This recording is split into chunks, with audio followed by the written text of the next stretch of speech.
আজি বহুদিন বিৰতিৰ মূৰত BTCৰ বৃহত্তৰ অব ৰাইজৰ স্বাৰ্থত ৰাজনৈতিকভাৱে আৰু অৰাজনৈতিকভাৱে আমি আমাৰ প্ৰাপ্য অধিকাৰৰ স্বাৰ্থত আজি কিছু সময় আগতে আমি সদৌ অসম মদাহী জনগোষ্ঠী সংগঠনৰ লগত এনে বৈঠকত অৱহিত হৈছিলোঁ আজি মানসৰ আজি এই ডালফিল লজত।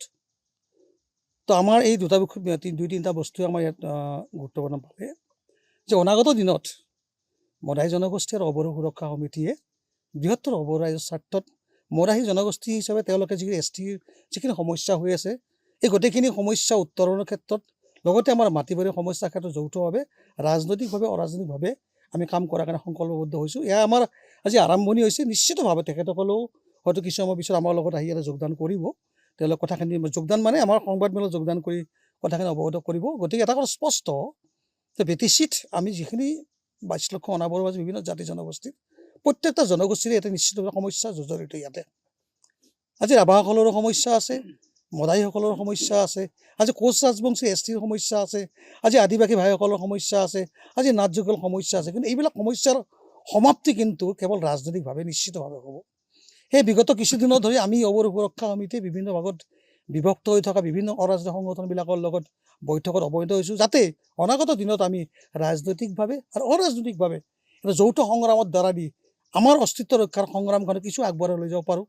আজি কোচ ৰাজবংশীসকলৰ STকৰণকে বিভিন্ন ভাগত বিভক্ত হৈছে। সেই ভাইসকলকো আহ্বান কৰিছোঁ আপোনালোক একত্ৰিত হওক। কাৰণ কিয় আমাৰ এই বিভাজিত হোৱা শক্তিবিলাকৰ কাৰণে কিন্তু ৰাজনৈতিকভাৱে কিন্তু আমাক নিষেধ কৰিব গৈ আছে। সেয়েহে আজি এক আৰম্ভণি আছিলে।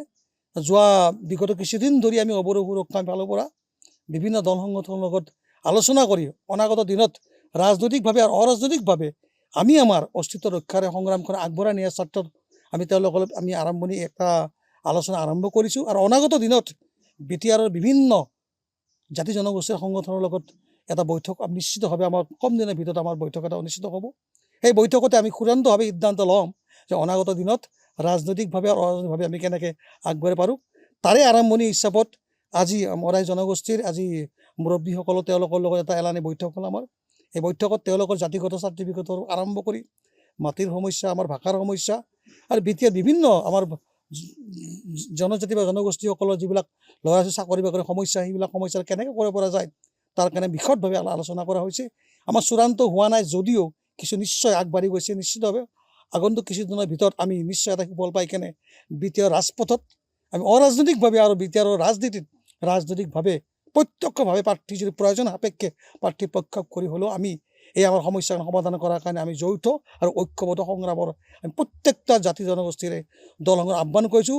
আহক আপোনালোকে ওলাই আহক। কাৰণ কিয় আমাৰ একত্ৰিত শক্তিটো যদি এতিয়াই যদি আমি অন্ততঃ আগবাঢ়ি যাব নোৱাৰোঁ, অনাগত দিনত আমি আমাৰ অস্তিত্ব বা আপোনালোকৰ বিভিন্ন জাতি জনগোষ্ঠীৰ অস্তিত্ব কিন্তু সম্পূৰ্ণ কিন্তু একবাৰ পথত আহিছে। সেয়েহে শেষত সেয়া BPF হওক, APPL হওক, কংগ্ৰেছ BJP হওক, প্ৰত্যেকটা ৰাজনীতি দলকে সাৱধান কৰি দিছোঁ যে যেতিয়া আপোনালোকে আমাৰ অস্তিত্ব, আমাৰ জনগোষ্ঠীৰ, আমাৰ জাতিৰ সমস্যাখিনি আপোনালোকে আওকাণ কৰি আপোনালোকৰ ৰাজনৈতিক ক্ষমতা হাসিল কৰাৰ স্বাৰ্থত আপোনালোকে আমাক ব্যৱহাৰ কৰিব, ভোট বেংক ব্যৱহাৰ কৰিব যি চেষ্টা কৰি আপোনালোক আহিছে, বিগত দিনত আমাক যি ভোট বেংক আপোনালোকে ব্যৱহাৰ কৰিলে তাৰ অন্তিম খন কিন্তু এইবাৰ প্ৰতিটো জাতি জনগোষ্ঠীৰ সংগ্ৰামী সংকল্পৰ ঐক্যবৰ শক্তিয়ে নিশ্চিতভাৱে আপোনালোকৰ ৰাজনৈতিক ক্ষমতাক এইবাৰ নস্যাৎ কৰিব। ধন্যবাদ। যিকোনো খবৰৰ বাবে যোগাযোগ কৰক 7099017330 লগতে 7099017110 নম্বৰত।